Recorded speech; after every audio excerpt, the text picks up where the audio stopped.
Self-control. University ay gumawa ng maraming experiment noong late 1960s. Ng subject ay mga bata na may edad 4 hanggang 5 taong gulang. Ito po yung naglagay sila ng mga masarap na pagkain sa table. Candy, marshmallow, at marami pang mga nakakaakit sa mata ng mga kabataan na ito.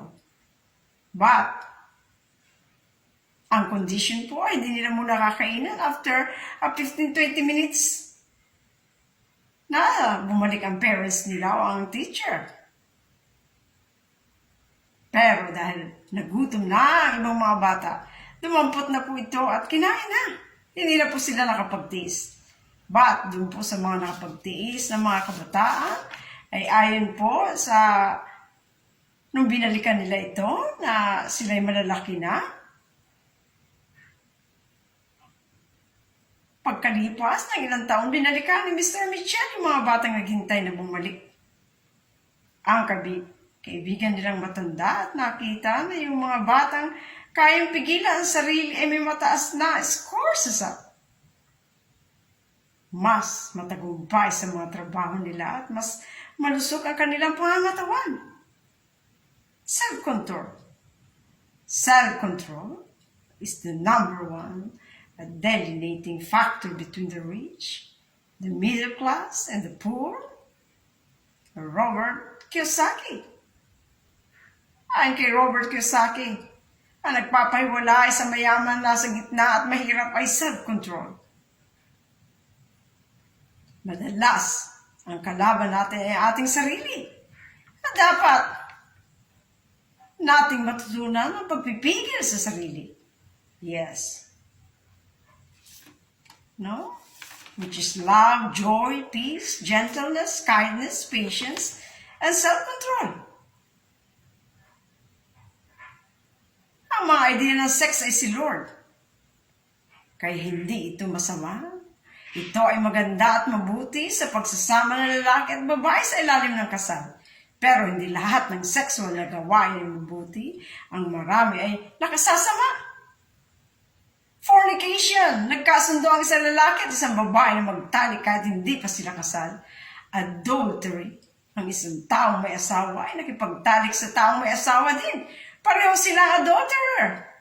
Ang mga salitang cheating, infidelity, and unfaithfulness ay kapareho ng adultery.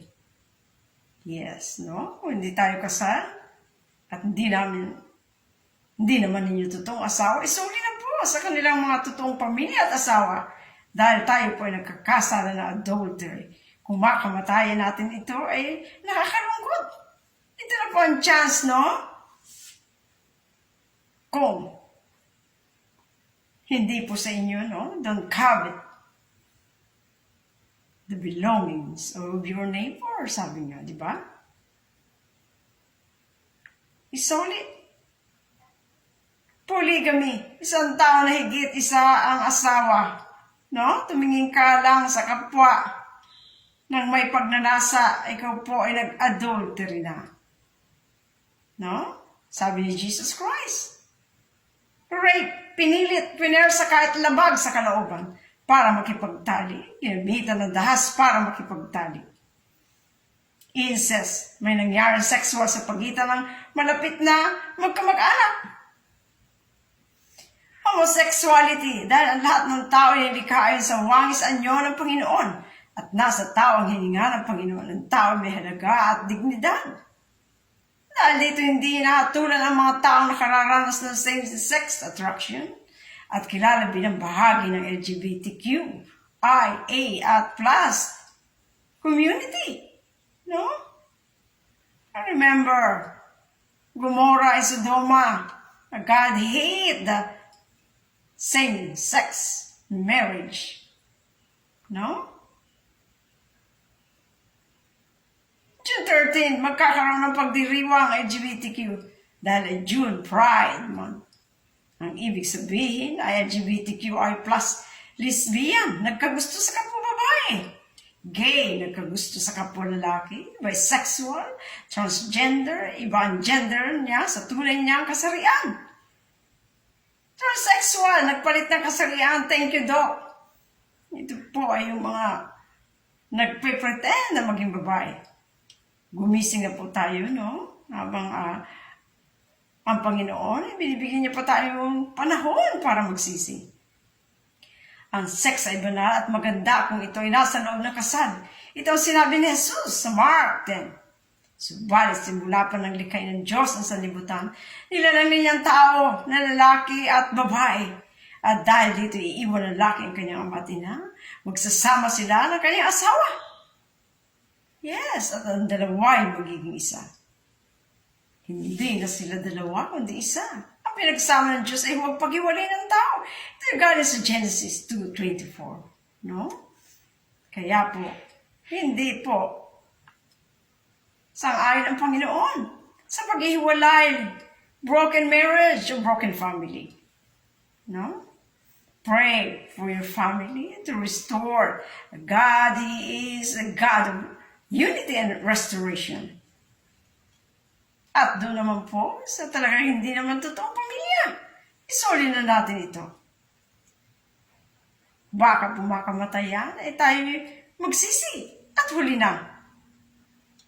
Romans 1:26, dahil dito hinayaan sila ng Diyos sa mahahalay na pagnanasa. Ayaw na makipagtalik ng babae sa lalaki ayon sa likas na kaparaanan. At sa halip, sa kapwa babae sila nakipag-ugnayan. Ganon din ang mga lalaki. Ayaw na nilang makipagtalik sa mga babae ayon sa likas na kaparaanan. At sa kanilang kapwa lalaki sila nanguhumaling. Ang ginagawa nila ang mga kasuklam-suklam na bagay. Kaya sila'y paparusahan ng nararapat sa kanilang masasamang gawa. Dahil ayaw nilang kilalanin ng Diyos, hinayaan sila ng Diyos ng masasamang pag-iisip at sa mga gawaing kasuklam-suklam. Naging alipin sila ng lahat ng uri ng kasamaan. Kabugtutan, kasakiman, maruruming pag-iisip, pagkainggit. Yes, pagpaslang, pagtatalo-talo, pandaraya at masasamang hangarin. Silinag na mahilig sa chismis, mapanirang puri, nasusuklam sa Diyos, walang pakundangan, mapagmataas, no? Itong mga ipokrito, mayayabang, mapagkathanang kasamaan, aswail sa magulang, no? Huwag tayo maging rebellious. Silinag yung mga hangal, mga taksil, mga walang puso, at di marunong lumikap sa kapwa. Nalalaman nilang utos ng Diyos na karapat-dapat sa parusa kamatayan ang gumagawa nito. Yes, no? The wages of sin is death, but God's grace is eternal life in heaven, no? Binayaran na po ng Panginoon ang ating mga kasalanan. What we have to do is just to repent kung tayo po nagkasala. Nalalaman nila ang utos ng Diyos na karapat-dapat sa parusang kamatayan ang mga gumagawa nito. Gayunman, hindi lamang patuloy sila sa paggawa nito, kundi sumasang-ayon pa sila sa mga gumagawa rin. No? Repentance ang nakapaglilinis po ng ating mga kasalanan. And that's why Jesus came here. Because of the sinners like us. We are not deserved for that grace. But because of God, He loves us. He gave His life to save us. What we have to do is to ask forgiveness.